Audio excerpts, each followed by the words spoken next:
উখিয়ায় RAB ১৫ এর উদ্যোগে মাদক বিরোধী জনসচেতনতামূলক মতবিনিময় সভা অনুষ্ঠিত। কামাল উদ্দিন জয় কক্সবাজার প্রতিনিধির পাঠানো প্রতিবেদনে দেখুন বিস্তারিত।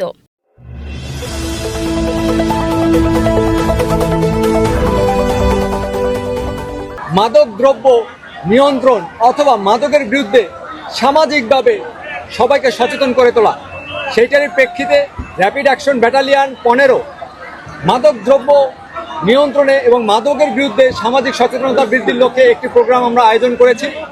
সেই প্রোগ্রামের মূল উদ্দেশ্য ছিল মাদকের বিরুদ্ধে তীব্র সামাজিক আন্দোলন গড়ে তুলতে হবে। র‍্যাব ১৫ এর আয়োজনে পালংখালী উচ্চ বিদ্যালয় মাঠে অনুষ্ঠিত হয় এক বিশাল মাদক বিরোধী জনসচেতনতামূলক সভা। দেশকে ভালোবাসবো, বাংলাদেশকে মাদক মুক্ত করতে সব সময় সচেষ্ট থাকব। সৃষ্টিকর্তা আমাদের সহায় হন। প্রধান অতিথি ছিলেন জেলা প্রশাসক মোহাম্মদ আব্দুল মান্নান এবং সভাপতিত্ব করেন র‍্যাব ১৫ এর অধিনায়ক লেফটেন্যান্ট কর্নেল মোহাম্মদ কামরুল হাসান। সভায় RAB, BGB, police, civil surgeon office ও মাদকদ্রব্য নিয়ন্ত্রণ অধিদপ্তরের কর্মকর্তারা উপস্থিত ছিলেন। র‍্যাব অধিনায়ক বলেন, মাদক শুধু ব্যক্তিকেই নয়, সমাজকেও ধ্বংস করে।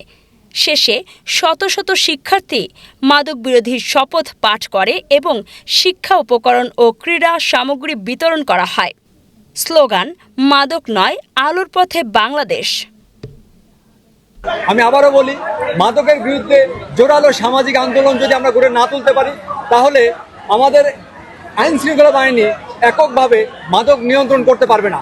আপনারা সবাই অবগত আছেন যে উখিয়ার পালংখালী ইউনিয়নের রহমতের বিল এবং আঞ্জুমানপাড়া, যেখানে আমরা এই মুহূর্তে দণ্ডায়মান আছি, যেই জায়গাতে আজকের অনুষ্ঠানটা আয়োজিত হয়েছে, এই জায়গাতে জাস্ট বেড়িবাঁধের কাছে হওয়ার কারণে বাংলাদেশে যত ইয়াবা প্রবেশ করছে তার অলমোস্ট 1/3 ইয়াবা এই জায়গা দিয়ে প্রবেশ করে। আমরা জানতে পেরেছি যে এখানকার আপামর জনতা যারা আছে, প্রত্যেকটা নাগরিকই কোনো না কোনোভাবে মাদকের সাথে হয় প্রত্যক্ষভাবে নতুবা পরোক্ষভাবে জড়িত। তো আমরা অনুভব করছি যে এই দুই এলাকার রহমতের বিল এবং আঞ্জুমানপাড়া, এই দুই এলাকার আপামর জনতাকে যদি আমরা সচেতন করতে পারি, মাদকের কুফলটা যদি বুঝাতে পারি, তাইলে হয়তো বা কিছুটা মাদক নিয়ন্ত্রণ করা সম্ভব হবে। সেই প্রেক্ষিতে এই আঞ্জুমানপাড়া এলাকাতে আমরা আজকের এই অনুষ্ঠানটা আয়োজন করেছি। আজকের এই অনুষ্ঠানটা সাফল্যমণ্ডিত করার জন্য আমি এই এলাকার আপামর জনসাধারণ যারা আছে তাদের সকলকে ধন্যবাদ জানাচ্ছি। আমি কৃতজ্ঞতা জানাচ্ছি এখানে যারা অভ্যাগত অতিথি আসছেন তাদেরকে আমি আমার প্রাণ ঢালা কৃতজ্ঞতা জানাচ্ছি। এছাড়াও আমি আপনারা যারা সাংবাদিকবৃন্দ আছেন, এই অনুষ্ঠানটাকে বিভিন্নভাবে ব্যাপকভাবে প্রচারের ব্যবস্থা করবেন, আমি আপনাদেরকেও আন্তরিক ধন্যবাদ জানাচ্ছি। এই বলে আমি আমার বক্তব্য শেষ করছি। আপনারা সবাই ভালো থাকুন, দোয়া করুন। আমরা সবাই যদি একত্রিত হয়ে কাজ করতে পারি, আমার বিশ্বাস মাদকের বিরুদ্ধে তীব্র আন্দোলন গড়ে তোলা সম্ভব হবে।